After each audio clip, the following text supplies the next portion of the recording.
Bon, bonjour à tous et à toutes. Je vous propose de démarrer malgré le fait que je reçois des SMS en disant que il y a certains qui arrivent avec du retard et d'autres qui nous disent il y a des journées de patrimoine et des manifestations diverses et variées. Bienvenue pour ce 4e webinaire organisé par Braze. Comme vous le savez, nous avons organisé pendant le confinement le premier qui était sur notre système de santé, et suivi par un débat sur l'aménagement de territoire. Et avant l'été, c'était sur l'agriculture. Tout cela, c'est des enjeux majeurs pour notre région. Et aujourd'hui, nous avons un débat central qui est consacré à la culture et langue régionale. Et nous avons, dans les semaines à venir, d'autres thématiques à vous proposer. Donc, la méthode reste identique. Nous souhaitons un large débat avec tous les partenaires politiques, associatifs et tous les citoyens qui souhaitent y participer. Nous adressons une note de base pour permettre d'engager le débat et nous attendons vos contributions pour l'enrichir. Et enfin, au mois de novembre, comme je l'avais déjà annoncé, nous organiserons une journée d'atelier pour travailler sur les différentes propositions afin d'arriver à des propositions concrètes pour les programmes des échanges électoraux à venir.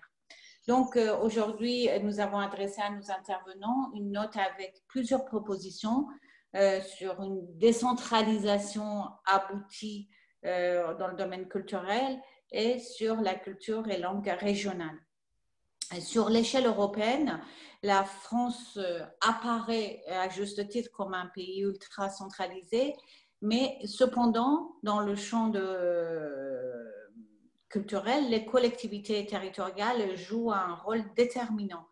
Aujourd'hui, les 3/4 de dépenses publiques engagées dans ce domaine sont par les collectivités. En revanche, des pays voisins comme le Royaume-Uni, l'Italie, le Danemark confèrent à l'État une position beaucoup plus centrale.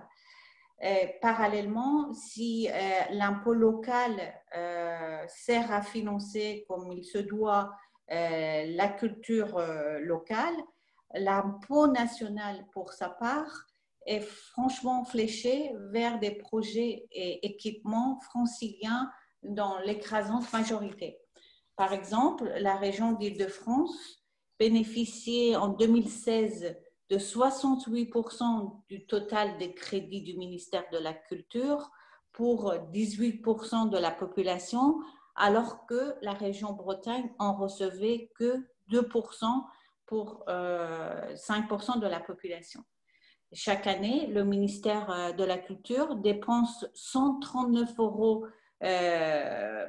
par francilien contre 15 par habitant d'une autre région, soit un rapport de 1 à 9.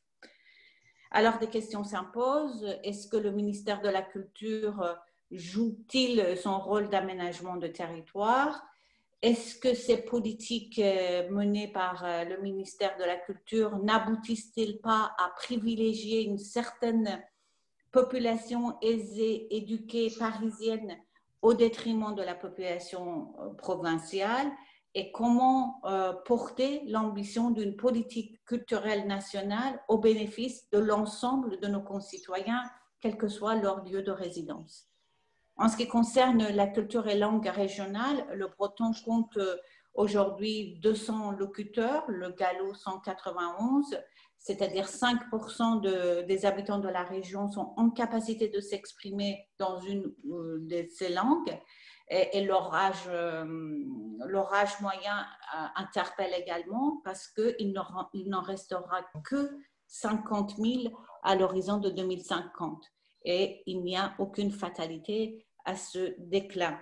L'ensemble de nos voisins européens encore s'appliquent à sauver leur langue. En France, les collectivités peuvent, mais elles sont dans un contexte juridique instable et qui expose à chaque fois des condamnations judiciaires à l'encontre des élus locaux.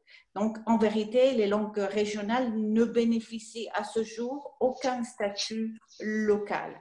Alors, le combat pour la promotion du breton et du gallo est en premier lieu un combat juridique. Comment faire pour obtenir les avancées en Bretagne qu'ont obtenues ces dernières années en Nouvelle-Calédonie et en Corse? Pour répondre à l'ensemble de ces questions, nous avons donc 3 invités de grande qualité. Bernaise Rouse, présidente du Conseil culturel de Bretagne, Béatrice Massé, directrice des transmusicales, et Jean-Michel Le Boulanger, vice-président de la région Bretagne à la culture et à la démocratie régionale. Donc, je sais que Bernaise, tu as un problème d'agenda et peut-être que tu seras obligé de nous quitter un peu plus tôt. Donc, on commence par toi. Comment peut-on sortir de cette impasse qui concerne nos langues et cultures régionales? À toi, Bernaise.